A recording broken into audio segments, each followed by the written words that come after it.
Día 30 de octubre, San Alfonso Rodríguez, hermano coadjutor jesuita, año 1531-1617. La antigua ciudad de Segovia, en pasados tiempos lugar de recreo durante la conquista romana, se convirtió en ciudad floreciente mientras dominaron los musulmanes, pues en los extensos declives del Guadarrama pacían blancos rebaños cuya lana abastecía la industria de paños. En esta ciudad nació el 25 de julio de 1531 Alfonso Rodríguez, quien llegaría a grande santidad siendo hermano coadjutor jesuita.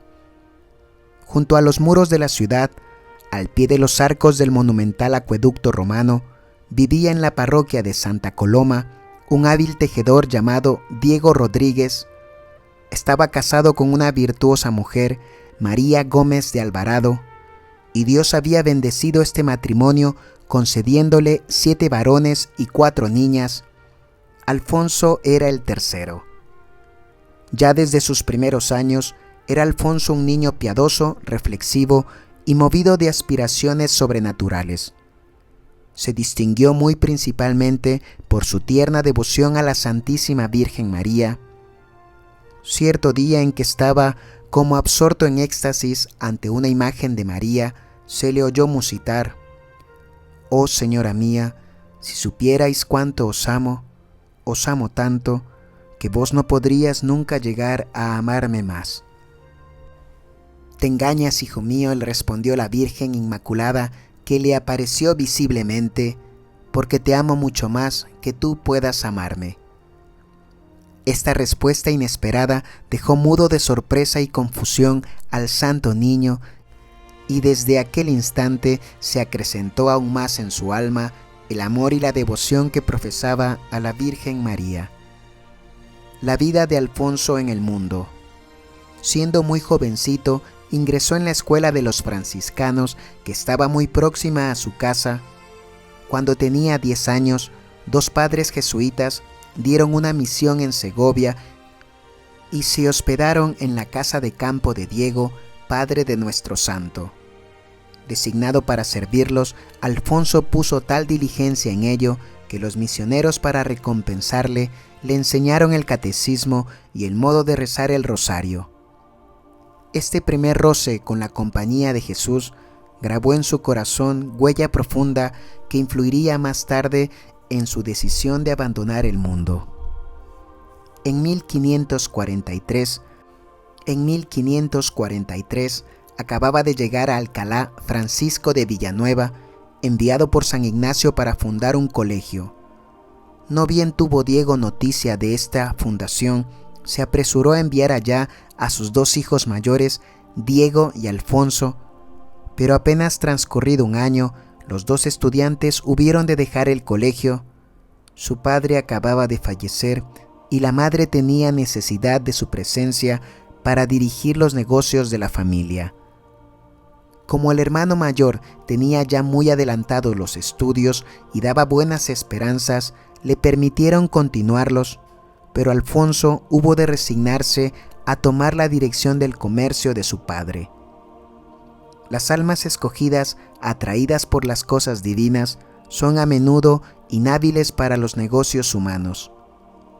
Alfonso pronto vio que bajo su dirección se multiplicaban las dificultades y los trastornos.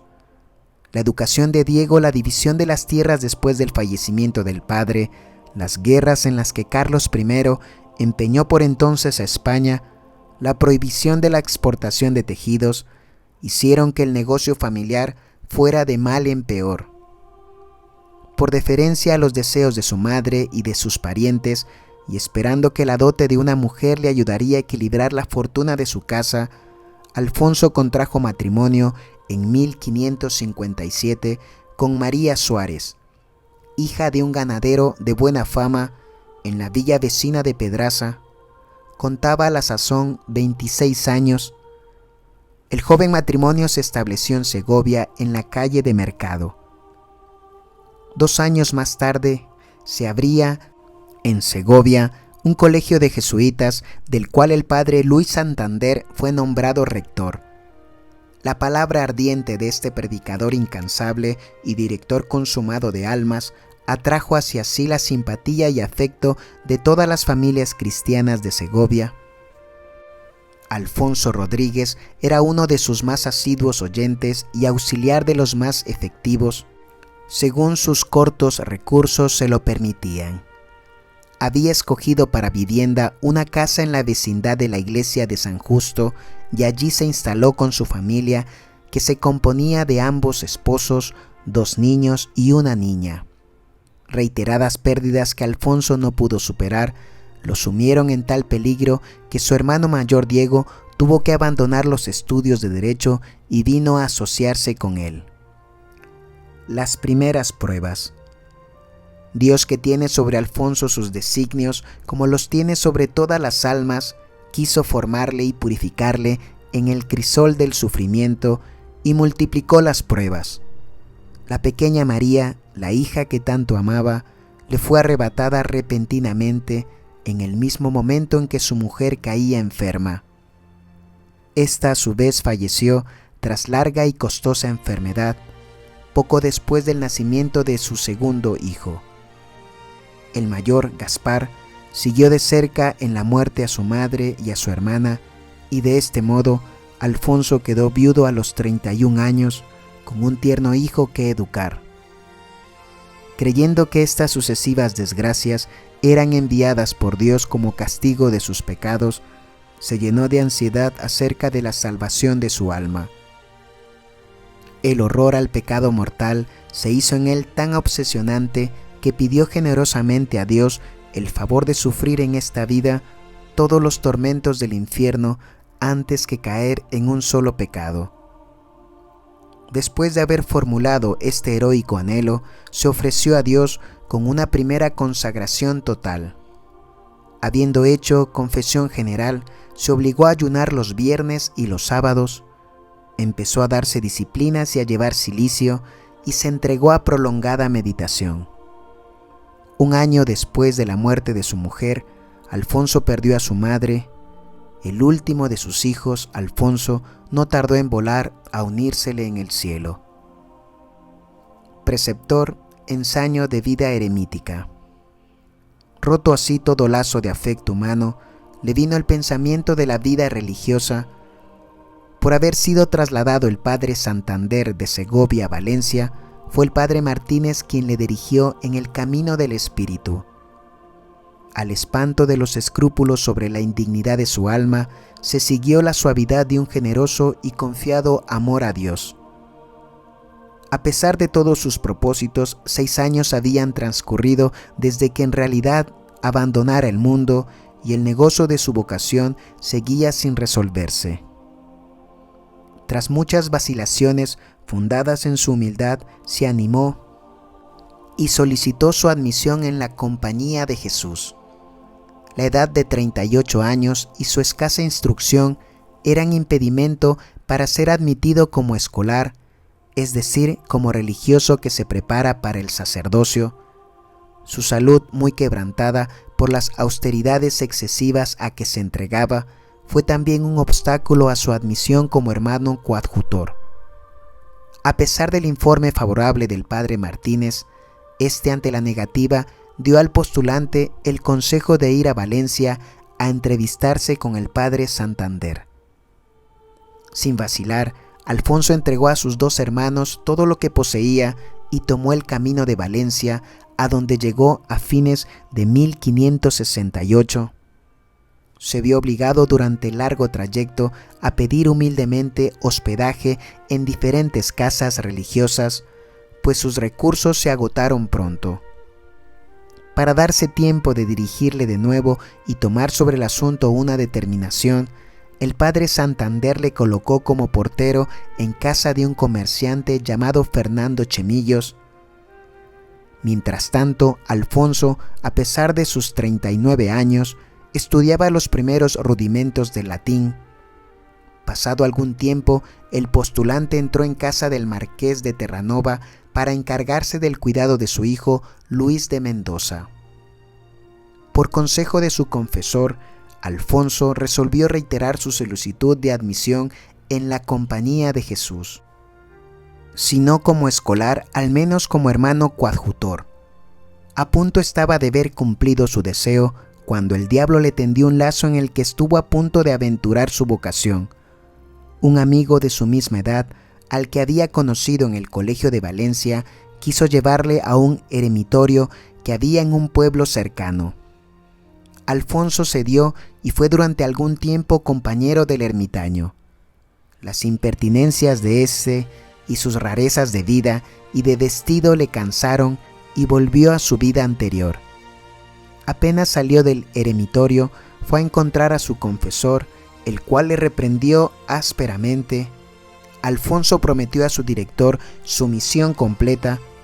Los acontecimientos probaron que aquel ermitaño era un falso devoto. Su vida de religioso.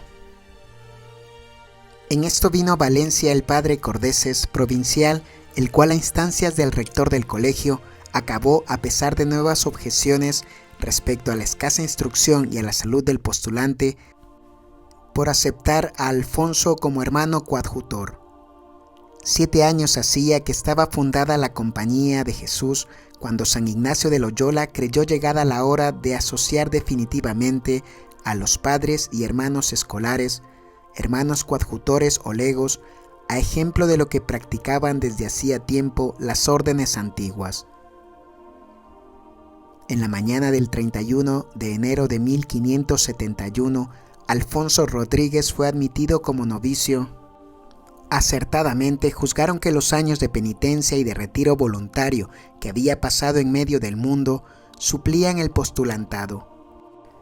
La casa del noviciado, que provisionalmente se estableció en Valencia y después en Gandía, cerca del Santo Duque Francisco de Borja, se fijó más tarde en Zaragoza, pero el hermano Alfonso no fue enviado a ella, sino que siguió en Valencia, habiendo sus superiores disminuido las penitencias exageradas que se había impuesto, con riesgo para su salud.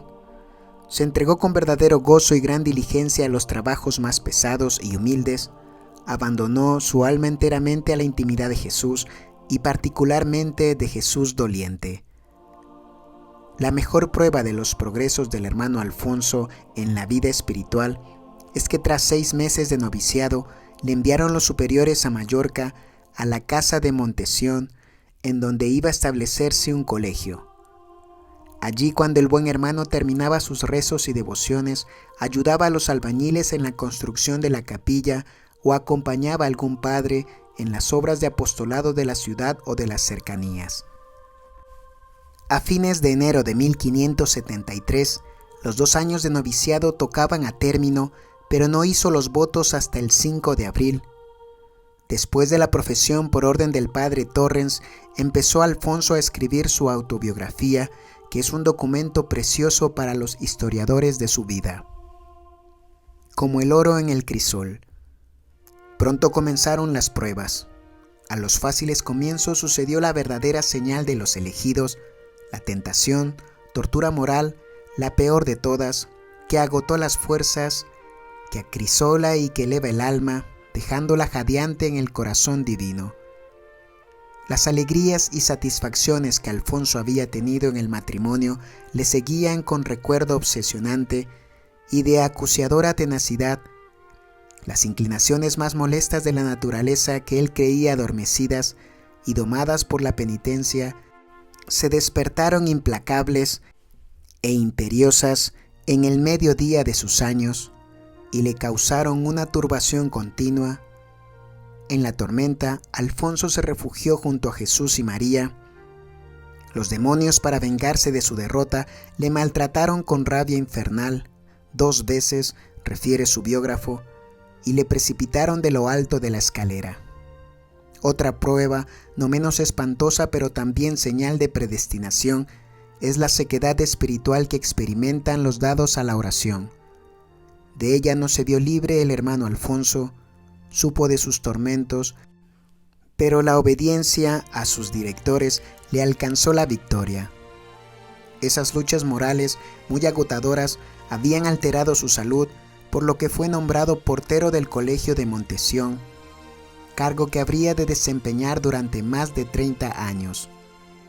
En este empleo delicado y absorbente no dio nunca señal de la menor impaciencia, por mucho que se le importunase. El secreto de su paciencia estriba en la fidelidad con que respondía en todo a los llamamientos divinos. El sonido de la campana, la llamada de un visitante, eran para él la voz de Dios. La oscuridad de su empleo no era obstáculo para que ejercitase su ingenioso celo por la santificación de las almas de sus prójimos. Procuraba, por ejemplo, que los alumnos del colegio se inscribiesen en la congregación recientemente fundada, catequizaba a los pobres y vagabundos que acudían en demanda de limosna material y hablaba de Dios y de la otra vida a cuantos allí se dirigían por diversos menesteres. A las torturas morales de que hemos hablado se sumaron los dolores físicos. Dolores de estómago, de espalda y pecho le ahogaban, y en su lengua y otros miembros aparecieron forúnculos abrasadores que durante 14 años debían sumirle en una especie de purgatorio anticipado.